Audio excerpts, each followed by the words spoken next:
यह चैनल केवल मनोरंजन के लिए है। हम किसी भी अंधविश्वास को बढ़ावा नहीं देते। इस कहानी के लेखिका है नुपुर।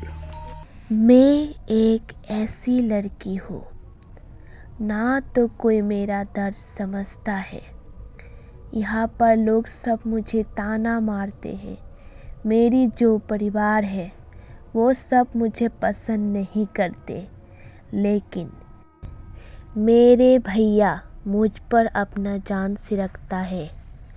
जब मैं पैदा हुई तब मेरे पापा का अपना फैक्ट्री बंद हो गया और उसके वजह से पापा को बहुत नुकसान हुआ और तभी से पापा मुझे अपशगुन मानते हैं। लेकिन मेरी माँ मुझे बहुत प्यार करते थे। एक दिन मैं खेल रही थी, तब माँ मुझे बुला रहा था।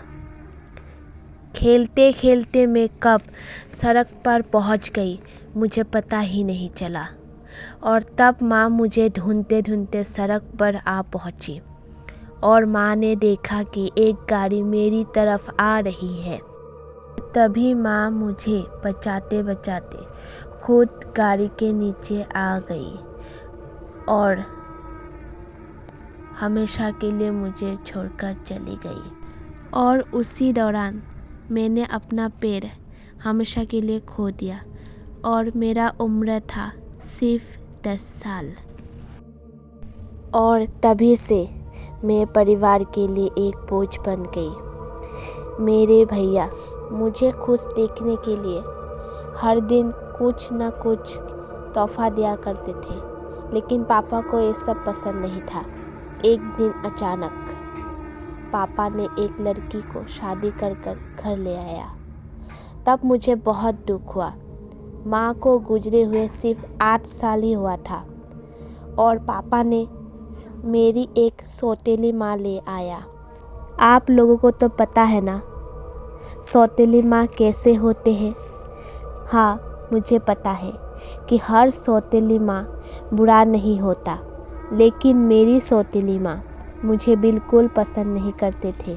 एक दिन जब सौतेली माँ ने मुझ पर हाथ उठाया कि तभी भैया ने मुझे बचा लिया और तभी पापा ने कहा कि अगर मेरे घर में रहना है तो मेरे पत्नी का कहना मानना पड़ेगा। वैसे भी वो तुम्हारा माँ है, सौतेली हुई तो क्या हुआ। लेकिन पिताजी, आपको तो पता है ना नेत्री अपाहिज है, तो फिर सौतेली माँ उसे काम क्यों करवाती है। तुम कुछ ज़्यादा नहीं बोल रहे हो बेटे। बेटे हो, बेटे की तरह रहो। अगर तुम दोनों को इस घर में रहना है तो मेरा और मेरे पत्नी का कहना मानना पड़ेगा। और इतने सारे बातें सुनकर मेरा दिल टूट सा गया और ऐसे ही मेरी ज़िंदगी चलने लगा। जितना हो सके मैं अपने हाथों से कुछ काम कर लिया करती थी। और एक दिन भैया ने मुझे कहा कि नेत्री, मैं बिजनेस ट्रिप के वजह से कुछ सालों के लिए बाहर जाने वाला हूँ। तुम फिक्र मत करो, मैं जल्दी लौटने की कोशिश करूँगा। पर भैया को क्या पता था कि उनकी और मेरी आखिरी पल था। और फिर भैया चला गया। एक दिन जब घर पर कोई नहीं था, मेरी सौतेली माँ मुझे लेकर नदी किनारे आया और कहने लगा, देखो नेत्री, आज नदी का पानी कितनी साफ दिख रही है। पर मुझे क्या पता था कि मेरे आखिरी दिन होगा। और सौतेली माँ ने मुझे पानी में धक्का मार दिया और मैं तड़पते तड़पते मर गई। आप लोग ही बताइए मेरा क्या कसूर था। मैं अपनी ज़िंदगी जी नहीं पाई।